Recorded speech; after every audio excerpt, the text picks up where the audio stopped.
Bismillahirrahmanirrahim. Alhamdulillah wassalatu wassalamu ala Rasulillah amma ba'd. Kita panjatkan puja dan syukur kehadirat Allah Subhanahu wa taala. Pada kesempatan pagi menjelang siang yang berbahagia kali ini, tanggal 18 Rabiul Awal 1443 Hijriah, atau yang bertepatan dengan tanggal 25 Oktober 2021, kita masih kembali diberi kekuatan, kesehatan, hidayah serta taufik dari Allah Jalla wa'ala, sehingga kita bisa kembali menghadiri pengajian rutin Senin pagi di Pondok Pesantren Tunas Ilmu di Desa Kedungwuluh Purbalingga ini. Kita berharap semoga Allah Subhanahu wa taala berkenan untuk melimpahkan kepada kita semuanya ilmu yang bermanfaat, sehingga bisa kita amalkan sebagai bekal untuk menghadap kepada Allah Jalla wa'ala. Allahumma amin. Salawat dan salam semoga senantiasa tercurahkan kepada junjungan kita Nabi Agung Muhammad sallallahu alaihi wasallam, kepada keluarganya, sahabatnya, dan umatnya yang setia mengikuti tuntunannya hingga di akhir nanti. Ibu-ibu yang kami hormati dan juga segenap pendengar serta pemirsa yang dirahmati oleh Allah Subhanahu wa taala. Hari ini kita akan melanjutkan pembahasan tentang fikih doa dan zikir, memasuki serial nomor 176. Masih mengangkat tema bacaan zikir pagi. Kali ini bagian yang keempat. Bacaan yang dianjurkan untuk kita baca di pagi hari antara lain adalah doa yang insya Allah sudah tidak asing bagi kebanyakan kita, yaitu doa yang berbunyi Allahumma inni as'aluka ilman nafi'an wa rizqan tayyiban wa amalan mutaqabbala. Sampun hafal, Bu? Sampun apa tereng? Alhamdulillah. Saya baca dulu, nanti ibu-ibu mengikuti. Allahumma inni as'aluka ilman nafi'a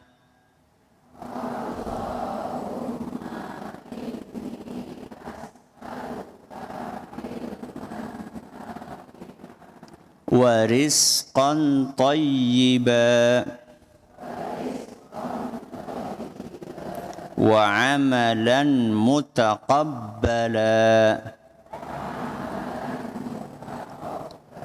Sekali lagi, Allahumma inni as'aluka ilman nafi'a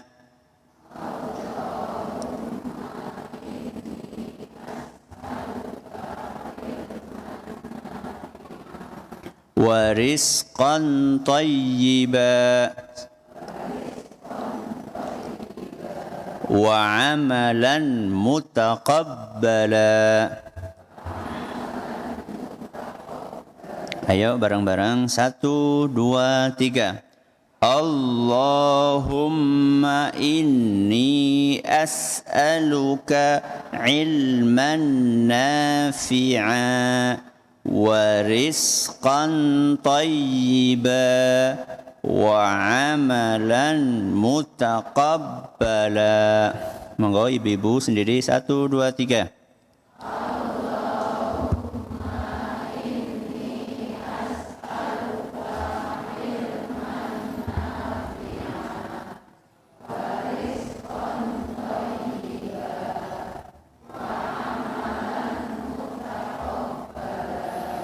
Apa terjemahan dari doa ini? Allahumma artinya adalah ya Allah, inni as'aluka, sungguh aku memohon kepadamu. Sungguh aku memohon kepadamu. Apa yang dimohon? 3 hal. Ilman nafi'a. Napa Bu ilman nafi'a? Ilmu yang bermanfaat. Yang kedua, warizqan thayyiba. Apa yang kedua? Rizki yang baik. Dan yang terakhir, wa amalan mutaqabbala. Amal yang diterima. Apa landasan dari doa ini? Hadis yang diriwayatkan oleh Imam Ahmad dan dinilai hasan oleh Al-Hafidh Ibnu Hajar Al-Asqalani rahimahumullah dari salah satu istri Nabi SAW yaitu Ummu Salamah. Sinten Bu? Ummu Salamah radhiyallahu anha, beliau menuturkan bahwa Rasulullah SAW rutin, napa Bu? Rutin membaca doa di atas setiap selesai sholat subuh. Berarti ini termasuk zikir pagi. Ya, termasuk zikir pagi. Dianjurkannya dibaca di pagi hari. Kalau sore kami tidak tahu dalilnya. Jadi ini dibaca di pagi hari. Nah, doa ini adalah sebuah doa yang luar biasa. Yang menjelaskan betapa Islam itu pengen umatnya setiap pagi itu punya target yang jelas. Kita, bapak-bapak, ibu-ibu, para pendengar, para pemirsa, sebagai umat Islam itu diajari setiap pagi supaya punya target yang jelas. Pada hari itu apa yang dicari? Kenapa memiliki target yang jelas itu penting? Supaya kita itu terarah. Kenapa Bu? Terarah. Dan terus berada di atas jalan atau rel yang benar. Tidak terombang-ambing dengan keadaan. Tidak gampang ikut-ikutan. Tidak seperti air di atas daun talas. Ini adalah sebuah ungkapan untuk menggambarkan orang yang tidak punya prinsip. Takoni, kok ngidul kena ngapa? Jawabnya apa? Kancane pada ngidul. Kok ngalor kena ngapa? Jawabnya kancane pada ngalor. Kok nyemplung sumur kena ngapa? Napa jawab Bu? Kancane pada nyemplung sumur. Jangan sampai kita ke utara karena orang-orang pada ke utara, ke selatan karena orang-orang pada ke selatan, nanti nyemplung sumur pun juga karena alasan orang-orang pada nyemplung sumur. Jangan. Muslim atau muslimah itu harus punya prinsip. Harus punya target. Kalau kita punya target itu, waktu kita dalam sehari itu jelas mau digunakan buat apa. Biasanya orang-orang yang sampai berjam-jam ngendong nengone tanggane. Orang-orang yang seperti itu berjam-jam ngobrol ngalor ngidul. Mending kalau yang diobrolin sesuatu yang mubah atau boleh-boleh saja. Kadang-kadang yang diobrolin haram. Karena isinya ngerumpi. Karopetan biasanya gue. Karopetan ngerumpi. Ya. Bukan berarti nggak boleh petan. Ya boleh, tapi ya masa di luar rumah, masa petan di luar rumah ya kelihatan sama orang lain lah. Boleh, tapi mbok yao kalau memang petan ya kerong-rokan rado insani apa kepriwe. Jadi dapat dua-duanya, dunianya dapat, akhiratnya dapat. Misal ya, sambil dengerin pengajian, ataupun kalau misalnya ngobrol, ya ngobrol yang baik. Itu orang-orang yang suka buang-buang waktu, main ke tempat tetangga tanpa tujuan yang jelas, menghabiskan waktu berjam-jam, padahal asah-asah nopo numpuk, ya. Padahal baju yang dicuci juga masih banyak. Masak juga belum mateng. Ini biasanya orang-orang yang seperti ini orang-orang yang nggak punya target. Nah terus target saya itu apa Ustadz? Wong saya bukan PNS kok. Wong saya bukan pegawai, saya bukan bisnismen. Terus saya bikin target apa? Inilah bagusnya Islam.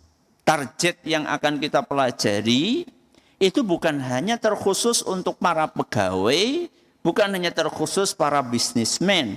Akan tetapi target ini berlaku bagi setiap muslim, apapun profesinya. Target itu ada 3.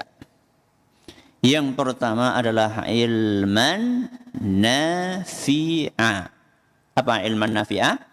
Ilmu yang bermanfaat. Jadi setiap pagi ketika kita membaca doa ini, Allahumma inni as'aluka ilman nafi'a, ya Allah aku mohon kepadamu ilmu yang bermanfaat. Setiap pagi kita harus berupaya memiliki target hari ini kudu oleh ilmu anyar, ilmu agama. Hari ini saya harus dapat tambahan ilmu agama.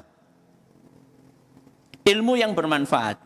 Ya, bukan sembarang ilmu nggih, tapi yang kita minta kepada Allah napa? Ilmu yang bermanfaat. Bukan sembarang ilmu. Ilmu yang bermanfaat itu seperti apa Ustadz? Ilmu yang bermanfaat niku 1 ilmune bener, 2 ilmune diamalaken. Ilmu yang bermanfaat itulah ilmu yang bener. Ya. Ilmu yang bener itu ya berarti bukan ilmu cara nyolong. Ya, niku ilmu yang bener napa ilmu yang salah? Ilmu yang salah. Ilmu cara nipu. Bukan. Ilmu yang benar adalah ilmu yang dilandaskan di atas Al-Quran, hadis Nabi SAW. Kemudian ilmu itu diamalkan. Jadi ibu-ibu, para pendengar, para pemirsa, ketika ibu-ibu hadir ke sini, para pendengar menyimak, para pemirsa menyimak pengajian ini, itu dari awal kita ini sudah diniati. Oh hari ini saya mau belajar doa dan zikir. Sub pembahasan tentang zikir pagi. Begitu saya dapat ilmu ini, saya akan amalkan. Zikir pagi ini karena bacaan zikir pagi berarti saya akan mulai baca kapan? Kapan Bu? Besok misalnya. Besok pagi misalnya. Jadi seperti itu caranya. Begitu kita ngaji, hadir pengajian, itu langsung kita pikirkan mana ilmu yang bisa saya amalkan. Dan nyari ilmu itu gak harus nunggu hari Senin. Ya kayak panjenengan sekarang, Bu mboten ngaji, urung Senin. Ya suwe banget nih kayak gue. Lama banget dapat tambahan ilmu kalau nunggu hari Senin. Ya nek esi urip nganti Senin. Kalau masih hidup sampai Senin, alhamdulillah. Kalau enggak, nah, terus gimana Ustadz? Lah sekarang kan sarana banyak. Buat apa Allah Subhanahu wa ta'ala sediakan buat kita sarana teknologi? Ada TV, ada apa? Radio, ada internet. Untuk apa? Daripada nggo Facebookan, daripada nggo Twitteran, mendingan nggo ngrungokaken pengajian. Mendingan untuk dengerin pengajian. Ya. Setiap hari. Hari ini saya harus dapat tambahan ilmu yang bermanfaat. Apa itu? Ilmu yang benar dan yang diamalkan. Sehingga karena ilmu itu benar diamalkan, efeknya akan mendekatkan diri kita kepada Allah. Makanya sebagian ulama ketika menerangkan ilmu yang bermanfaat itu apa? Ilmu yang mendekatkanmu kepada Allah. Jadi semakin ngaji itu semakin dekat kepada siapa? Allah. Berarti kalau semakin ngaji semakin jauh dari Allah, itu berarti ilmunya mboten bener. Ya. Jadi ibu, para pendengar, para pemirsa, jangan mau ngaji ya apabila kita di situ diajari untuk jauh dari Allah, fanatik. Ya, fanatik kepada golongan. Fanatik kepada ormas, fanatik kepada tokoh, kecuali kepada Rasulullah SAW. Ya, jangan mau. Ya, karena itu tidak mendekatkan kita kepada Allah. Ilmu yang mendekatkan kita kepada Allah adalah ilmu yang benar yang diamalkan. Itu yang akan mendekatkan kita kepada Allah. Setelah ngaji, tambah semangat beribadah. Ya. Kemudian ilmu yang bermanfaat ini, kata para ulama, ada 3 jenis. Ada berapa? Ada 3 jenis. Yang pertama, ilmu tentang Allah. Yang kedua, ilmu tentang jalan yang mendekatkan kita kepada Allah. Dan yang ketiga, ilmu tentang akhirat, kampung halaman kita. Itu ilmu yang bermanfaat ada 3. Yang pertama, ilmu tentang Allah. Apa itu ilmu tentang Allah? Ya, segala hal yang dengannya kita jadi kenal sama Allah. Masa sama yang ngasih apa-apa kita nggak kenal? Yo, kebangetan. Bagaimana kita bisa mengenal Allah? Ya lewat nama-nama dan sifat-sifatnya. Makanya alhamdulillah sudah berjalan beberapa tahun di masjid ini kita punya pengajian Asmaul Husna. Bismillah. Kita belajar nama-nama Allah. Supaya apa? Supaya kita bisa mengenal siapa yang selama ini kita sembah itu siapa. Selama ini kita mengucapkan Allahu Akbar. Allah Maha Besar. Allah itu siapa? Kita perlu kenal. Tak kenal? Tak kenal? Maka tak sayang. Ya, karena nggak kenal jadi nggak sayang. Maka ini yang pertama, ilmu tentang Allah. Yang kedua adalah ilmu tentang jalan yang mendekatkan kita kepada Allah. Apa itu? Ya syariat. Syariat, mempelajari ayat-ayat Allah, mempelajari hadis-hadis Nabi SAW, mempelajari cara sholat, mempelajari cara puasa, mempelajari cara zikir.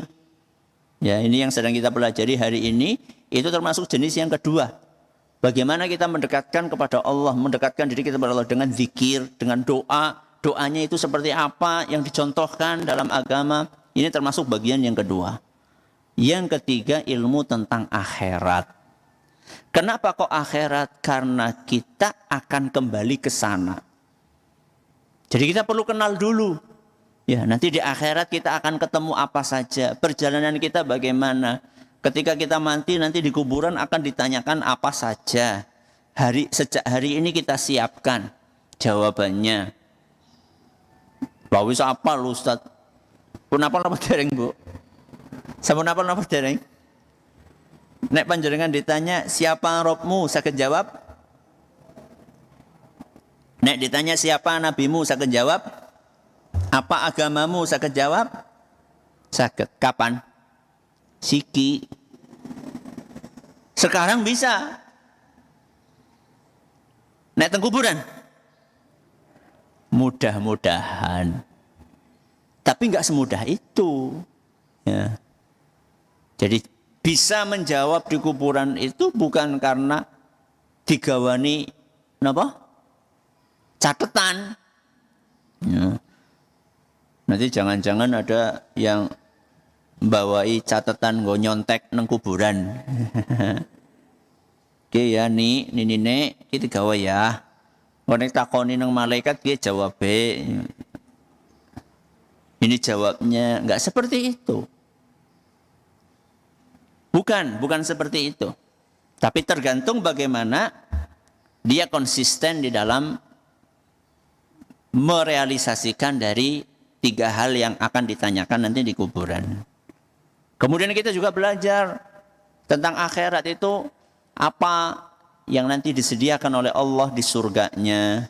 Bagaimana nanti orang-orang yang selamat melewati syirat, jembatan yang terbentang di atas neraka menuju kemana? Surga. Kemudian kita juga belajar nanti di padang mahsyar itu siapa saja orang-orang yang akan dilindungi, dinaungi oleh Allah Subhanahu wa ta'ala sehingga enggak kepanasan. Terus nanti di surga apa saja amalan-amalan yang bisa mengantarkan kita ke sana, apa balasan yang Allah sediakan di surga. Ini semuanya adalah ilmu yang bermanfaat. Ini 3 hal. Inilah target pertama kita setiap pagi adalah menargetkan untuk mendapatkan ilmu yang bermanfaat. Yang kedua adalah rizqon thayyibah. Apa rizqon thayyibah, Bu? Rizki yang baik. Sebagian ulama menjelaskan rizki yang baik itu rizki yang halal. Ya. Rizki yang halal ini kenapa penting? Karena dengan rizki yang halal ini hati kita akan tenang. Wong kucing be ngerti, masa menungsa ora ngerti. Ya. Bu, kalau kucing habis nyolong gesek, pripun, Bu? Panjenengan lewat saja di sampingnya. Apa yang dia lakukan? Lari. Padahal mungkin jenengan tidak tahu kalau yang nyuri ikan asin itu adalah kucing tadi. Kucing aja punya perasaan. Masa manusia nggak punya perasaan gelisah ketika makan dari barang-barang yang haram atau cara bekerja yang haram? Pasti akan mendatangkan kegelisahan. Rizki yang halal akan mendatangkan ketenangan. Terus apalagi Ustadz? Akan membuat kita kuat beribadah. Membuat kita kuat beribadah. Kenapa Rasulullah SAW yang makanannya sederhana itu kalau sholat tahajud bisa lama banget. Suratane, Bu, suratane. Surat Al-Baqarah, bayangkan. 1 rakaat niku suratannya surat Al-Baqarah. Malah bukan hanya surat Al-Baqarah, ditambahi surat napa malih? Ali Imran. Habis Ali Imran apa? An-Nisa. 1 rakaat, Bu. Nek kula kali jenengan 1 rakaat napa? Napa? Kula nggih surat Al-Baqarah, Ustaz. Wah, tenane surat Al-Baqarah. Nggih, Ustaz. Ayat pertama aja. Cuma alif lam mim. Enggak, Rasul SAW itu membaca 1 surat penuh. 1 surat Al-Baqarah saja itu sudah 2 juz setengah. 2 juz setengah. 2 juz setengah itu sama dengan 20, 10. Pinten niku? 50 halaman. Panjenengan kulhu niku pinten halaman? Kulhu niku paling 1/4 halaman. Ini 50 halaman. Berarti seperti jenengan baca kulhu kali 3, kali 4, kali 50. Ping pira gue jajal. Ya. Itu padahal bersurat Al-Baqarah. Kenapa Rasulullah SAW yang makanannya sederhana, tapi bisa berdiri begitu lama menjalankan ibadah kepada Allah? Kenapa? Karena betul-betul makanan yang beliau konsumsi adalah makanan yang halal. Jadi halal tidaknya makanan atau minuman yang kita konsumsi itu akan berpengaruh kuat atau tidaknya fisik kita. Jadi jangan cuma memperhatikan gizi, penting. Memperhatikan gizi penting, sayur-sayuran, buah-buahan, vitamin ini, vitamin itu, suplemen ini, suplemen itu penting. Tapi yang lebih penting adalah apakah itu halal atau tidak. Halal itu nggak mesti hanya fisik makanannya atau fisik minumannya, tapi juga duit yang digunakan untuk beli wedang kopi itu halal apa ora? Wedang kopi halal apa mboten? Halal. Tapi wedang kopi bisa berubah menjadi haram ketika duit yang digunakan untuk beli wedang kopi itu duit hasil riba. Atau duit hasil korupsi. Atau duit hasil nyuap. Kopinya halal, tapi karena duit yang digunakan untuk beli kopi itu adalah duit yang haram, maka menjadi rizki yang haram. Kemudian, ya, selain rizki yang halal itu akan membuat fisik kita menjadi kuat, juga akan menjadi sebab amalan kita diterima oleh Allah Subhanahu wa Ta'ala. Ngeri loh, ya, kalau rizki kita nggak halal, itu akan ditolak amalannya. Bahkan orang yang haji pun, ya, ketika dia bertalbiyah, labbaik Allahumma labbaik, dijawab, ya, dalam sebuah riwayat, la labbaika wa la sa'daik, ya, labbaikmu enggak diterima, ya. Kemudian juga ketika ada orang yang berdoa kepada Allah, doanya enggak diterima. Kenapa? Wa mat'amuhu haram, wa mashrabuhu haram, makanannya haram, minumannya haram, bajunya haram. Ngeri kalau enggak halal itu, amalannya akan ditolak sama Allah. Kemudian rizki yang halal itu akan menyebabkan keberkahan. Ya, anak-anak yang dikasih makan dengan makanan yang halal akan mudah diatur, akan gampang bersyukur, nggak banyak merepotkan orang tua. Maka sudah saatnya bapak-bapak, ibu-ibu, para pendengar, para pemirsa, kalau kita merasa rumah tangga kita ini tidak nyaman, anak-anak kita susah diatur, pasangan kita juga demikian, coba dicek apakah rizki yang kita konsumsi atau yang kita berikan kepada keluarga kita itu halal atau tidak. Nah, kenapa kok rizki yang baik nomor 2, yang nomor 1-nya apa tadi, Bu? Ilmu yang bermanfaat, karena seseorang tidak bisa membedakan mana yang baik, mana yang buruk, mana yang halal, mana yang haram kalau tidak punya ilmu. Mulane ilmunya nomor 1. Makanya ilmunya nomor 1. Allahumma inni as'aluka ilman nafi'an, terus baru nopo? Rizqan thayyibah. Sebelum kita dapat rizqan thayyibah, kita perlu punya ilman nafi'ah. Karena dengan ilman nafi'ah itu kita jadi tahu mana yang halal, mana yang haram. Apalagi kalau jenengan itu bisnis, waduh. Umar ibn Khattab radhiyallahu anhu pernah memberi pengumuman, siapapun yang belum belajar fikih jual beli gak boleh jualan di pasar. Yuh kok. Kira-kira itu diterapkan pada tutulung pasar apa ora? Kenapa Umar bin Khattab bikin aturan seperti itu, Bu? Karena banyak orang yang bisnis dengan cara yang haram karena dia tidak tahu bahwa itu haram. Coba sekarang banyak sekali para pedagang yang terjerat dengan riba. Betul? Betul. Baik itu yang online maupun yang tidak. Sengsara. Wong utang 2.500.000, oleh 1.900.000, tagihannya 100 juta. Kuwi apa ora apa ya? Gue apa lo, sehat apa ora kale gitu ya. Itu kenyataan. Kenapa? Karena nggak pakai ilmu. Atau punya ilmu tapi ilmunya tidak diamalkan.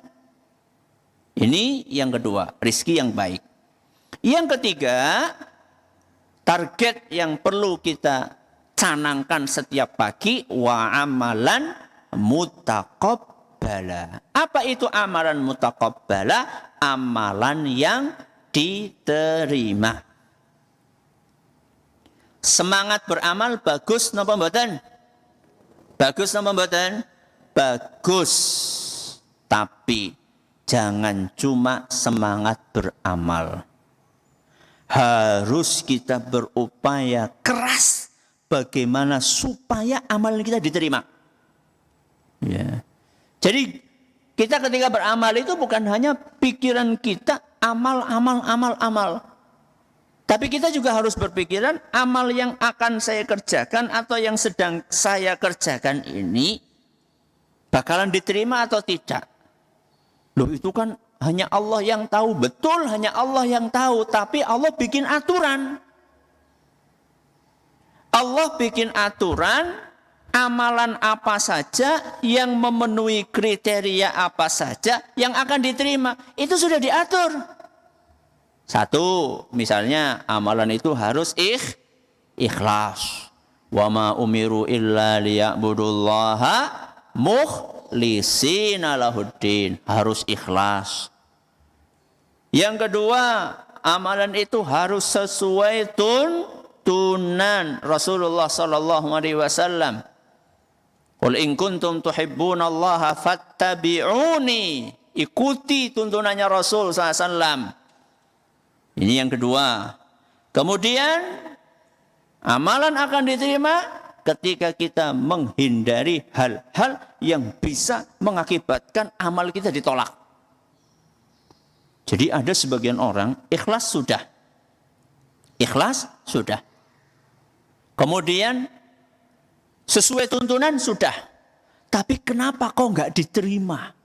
Ternyata dia masih melakukan hal-hal yang menyebabkan amalannya ditolak. Contohnya tadi sudah saya sebutkan. Makan, minum yang haram. Mungkin dia doanya sudah ikhlas. Caranya sudah sesuai dengan tuntunan, sudah ngangkat tangan. Tapi dijawab fa'anna yustajabu lahu. Bagaimana mungkin orang ini doanya akan diterima? Wong makanannya haram, minumannya haram, bajunya haram. Apalagi Ustadz yang bisa membuat amalan kita ditolak? Tukaran. Napa Bu? Tukaran. Astagfirullah. Aku padahal akeh banget sing tukari loh. Anziru hadaini hatta yastoliha. Tahan amalan dua orang ini sampai mau berdamai. Sampai mau napa? Berdamai. Hati-hati loh tukaran itu. Apalagi tukaran karo bojone. Ya, hati-hati. Bertengkar dengan saudara, bertengkar dengan teman, bertengkar dengan pasangan. Padahal kadang-kadang cuma masalah sepele, cuma tersinggung dengan postingan teman kita. Jangan mau gara-gara ego kita itu kemudian amalan kita tertahan. Ya. Kemudian yang lebih mengerikan dari itu, yang bisa membuat amalan kita ditolak adalah pergi ke dukun, pergi ke tukang sihir. Lam tuqbal lahu salatun arba'ina yauman. Salate mboten ditampi 40 dina 40 bengi. Bayangkan. Mubah salate. 40 hari 40 malam salatnya sia-sia enggak diterima. Padahal dia sudah tulus, sudah ikhlas mungkin, sudah sesuai tuntunan, tapi gara-gara dia merdukun, akhirnya ibadahnya enggak diterima sama Allah Subhanahu wa taala. Nah, terakhir yang ngajari kita baca doa ini sinten? Bu, meneng bae ngantuk apa? Yang ngajari kita baca doa ini sinten? Rasulullah SAW. Rasulullah sudah dapat 3 hal ini apa belum? Rasulullah sudah dikasih sama Allah ilmu yang bermanfaat? Sudah dikasih rezeki yang baik? Sudah dikasih amalan yang diterima? Kenapa beliau tetap rutin baca doa itu? Berarti saya dan panjenengan yang tidak punya jaminan untuk mendapatkan 3 hal ini lebih pantas untuk rutin membaca doa ini. Maka setelah tahu ilmunya jangan sekali-kali ditinggalkan. Amalkan ilmu ini. Mulai kapan? Mulai kapan? Oh sudah ya. Ya besok. Yang belum mulai besok insya Allah. Alhamdulillah kita telah selesaikan kajian pada hari ini. Silahkan kalau ada pertanyaan bisa disampaikan pertanyaannya. Ya baik, terima kasih Ustaz. Jazakallahu khairan atas materi yang telah disampaikan. Berikut akan kami bacakan beberapa pertanyaan yang telah masuk. Pertanyaan pertama, Assalamualaikum Ustaz. Waalaikumsalam warahmatullahi wabarakatuh. Semoga Allah memberkahi Ustadz dan juga keluarga serta seluruh kaum muslimin. Terima kasih atas materi yang disampaikan. Ustadz, apakah ilmu terkait tentang dunia tidak termasuk dalam ilmu yang bermanfaat? Misalnya ilmu yang terkait dengan pekerjaan yang sedang digeluti. Terima kasih atas jawabannya. Ilmu yang terkait dengan dunia itu bermacam-macam. Ada yang bermanfaat, ada yang tidak bermanfaat. Ya. Kalau ilmu yang terkait dengan dunia itu adalah termasuk jenis yang bermanfaat, misalnya ilmu kedokteran, ya, atau ilmu tentang bisnis yang halal, ya, atau ilmu tentang pertanian atau peternakan, maka itu termasuk ilmu yang bermanfaat. Tapi yang dimaksud dalam hadis ini ilmu yang bermanfaat kata para ulama itu adalah apa yang tadi saya sudah sebutkan. Nah, apa yang tadi sudah saya sebutkan. Yaitu ilmu yang benar, yang diamalkan, yang bentuknya ada 3 tadi yang sudah saya sampaikan. Nah, apakah ilmu dunia yang bermanfaat itu berpahala? Ya berpahala juga kalau niatnya untuk memberi manfaat kepada diri sendiri dan orang lain. Contoh misalnya belajar kedokteran. Itu tentu bermanfaat toh. Tapi niatnya apa? Niatnya kalau sekedar untuk nyari duit, ya. Bukan ada maksud untuk membantu orang lain, ya bisa jadi dia nggak dapat pahala. Tapi kalau selain dia untuk nyari duit, dia juga bermaksud untuk membantu orang lain. Karena untuk spesialis yang ini belum banyak yang menguasai. Saya pengen ikut membantu menyelamatkan nyawa orang banyak. Misal, ya, maka insya Allah itu berpahala dengan niat yang dia niatkan tadi. Atau misalnya, saya pengen mempelajari pertanian organik misalnya. Karena selama ini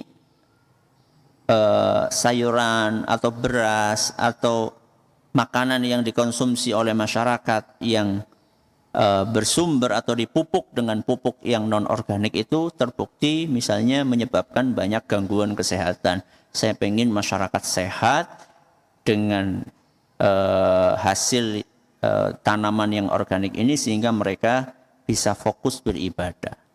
Anda mempelajari itu insya Allah berpahala karena ada niat untuk memberikan manfaat kepada orang lain. Ya, begitulah kira-kira bisa dianalogikan dengan jawaban saya tadi. Ya. Baik, terima kasih jazakallahu khairan atas jawabannya. Pertanyaan berikutnya datang dari pendengar Radio Insani. Bismillah, Assalamualaikum warahmatullahi wabarakatuh. Waalaikumsalam warahmatullahi wabarakatuh. Ustadz, bagaimana kalau kita sudah menuntut ilmu agama, akan tetapi kita di lingkungan yang ada amalan yang tidak dicontohkan oleh Rasulullah SAW dan kita mendatanginya dengan alasan tidak enak dengan tetangga. Apakah ilmu itu yang dinamakan ilmu tidak bermanfaat, Ustaz? Jazakallahu khairan. Ya, itu salah satunya. Ya, salah satunya ilmu yang tidak bermanfaat ya seperti itu. Tidak menghadiri karena tidak enak.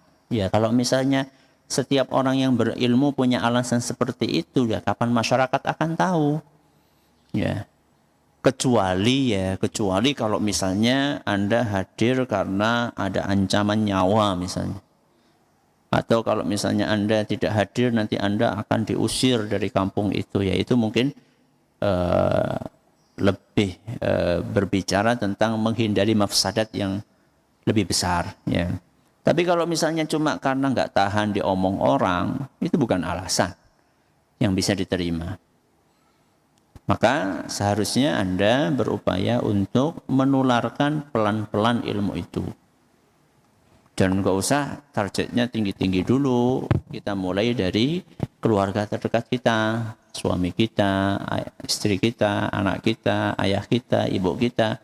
Itu aja dulu, ya. Kita berusaha untuk menularkan, untuk mentransfer ilmu yang sudah kita ketahui kepada orang-orang terdekat kita. Sambil menjaga hubungan dengan masyarakat. Ya, sambil menjaga hubungan dengan tetangga, dengan warga yang ada sekeliling rumah kita, sehingga mereka punya pandangan yang positif kepada kita. Nah, kalau mereka punya pandangan yang positif kepada kita, saat nantinya kita akan menyampaikan sesuatu, mudah-mudahan akan lebih mudah diterima dibanding ketika mereka sudah a priori. Karena kita nggak pernah salam, nggak ramah, nggak pernah bantu orang. Nah, itu semakin membuat orang nggak suka dengan kita. Sudah kita berbeda prinsip dengan mereka, kemudian kita juga perilakunya nggak baik, itu semakin buat mereka jengkel. Tapi kalau misalnya kita punya reputasi yang baik di masyarakat, dengan keramahan, dengan ketulusan, dengan bantuan, dengan tutur kata yang sopan, yang halus, maka insya Allah itu akan menjadi jalan kita untuk bisa mentransfer ilmu-ilmu yang sudah kita ketahui yang belum diketahui oleh mereka. Wallahu a'lam bishawab. Ya baik, terima kasih jazakallahu khairan atas jawabannya. Pertanyaan berikutnya datang dari Ibu Lina. Assalamualaikum Ustaz. Waalaikumsalam warahmatullahi wabarakatuh. Saya mau tanya bagaimana cara berzikir yang benar? Apakah berzikir bersamaan dengan maknanya atau zikir dulu kemudian membaca maknanya? Terima kasih atas jawabannya. Fleksibel, ya. Kalau Anda paham bahasa Arab, ya sambil baca sambil meresapi maknanya. Kalau Anda tidak paham bahasa Arab dan Anda masih perlu terjemahan, ya tentunya baca Arabnya dulu baru baca terjemahannya. Ya, bagi mereka yang sudah paham bahasa Arab, hanya dengan membaca Allahumma inni as'aluka ilman nafi'an wa rizqan thayyibah wa amal mutaqabbala, itu langsung terbersit di dalam hatinya apa makna dari doa itu. Bagi yang sudah paham bahasa Arab, bagi yang belum, tentunya setelah baca ini dia perlu membaca terjemahannya supaya paham. Jadi fleksibel. Ya. Baik, terima kasih. Pertanyaan berikutnya datang dari Mama Ilyas di Kutasari. Assalamualaikum warahmatullahi wabarakatuh. Waalaikumsalam warahmatullahi wabarakatuh. Izin bertanya Ustaz. Kadang kalau sedang malas, saya baca zikir pagi cuma sebagian. Dan saya tidak menyelesaikan zikir pagi itu. Terkadang juga baru baca sebagian, kemudian anak rewel. Jadi mengurus anak terlebih dahulu. Lalu niat mau menyelesaikan tapi terlupakan. Apakah itu termasuk mengurangi sunnah Ustaz? Jazakallahu khairan.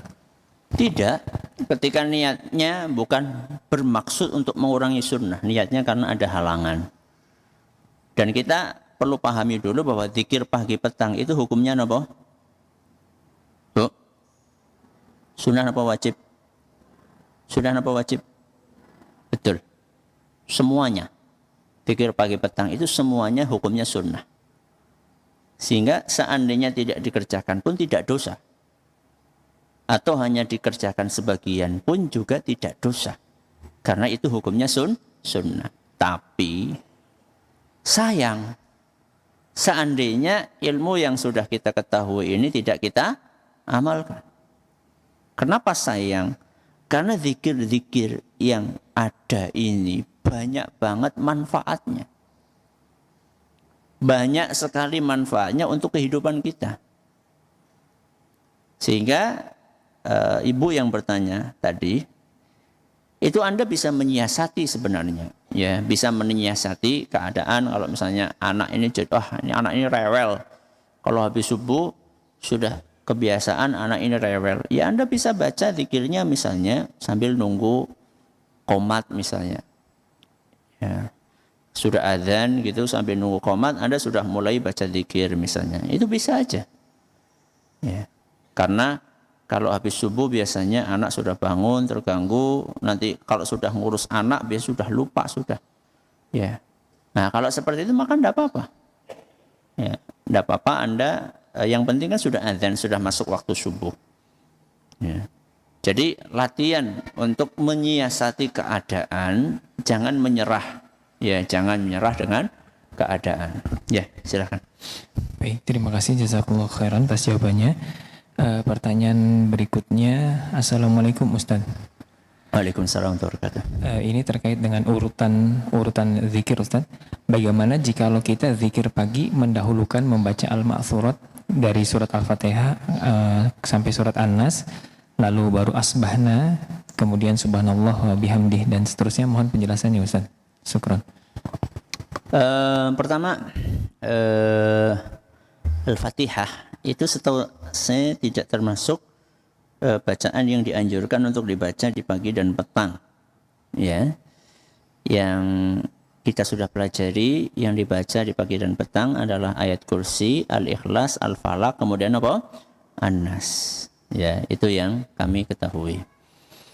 Kemudian kalau urutan ya mana yang nomor 1, nomor 2, nomor 3 itu kata para ulama juga tidak ada keterangan yang tegas mana yang harus dibaca dulu, mana yang dibaca berikutnya.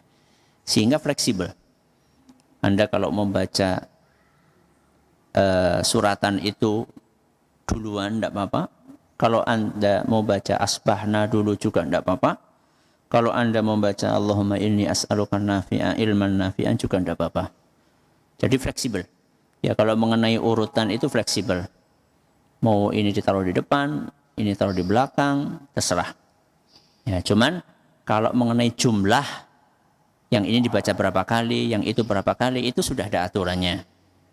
Ya, kemudian mengenai waktu ini dibaca di pagi atau dibaca sore itu sudah ada aturannya. Nah, itu ikuti aturan itu. Yang ini berapa kali, yang itu berapa kali, yang ini kapan bacanya pagi atau sore, ikuti. Tapi kalau urutannya itu fleksibel. Mana yang dibaca duluan, mana yang dibaca belakangan. Wallahu ta'ala a'lamu bissawab. Ini yang dapat kita pelajari pada hari ini. Mudah-mudahan Allah mengaruniakan kepada kita ilmu yang bermanfaat. Allahumma amin. Terima kasih atas perhatiannya. Mohon maaf atas segala kurangannya. Kita akhiri dengan doa kafaratul majlis. Subhanakallahumma wa bihamdika asyhadu an la ilaha illa anta astaghfiruka wa atubu ilaik. Assalamualaikum warahmatullahi wabarakatuh.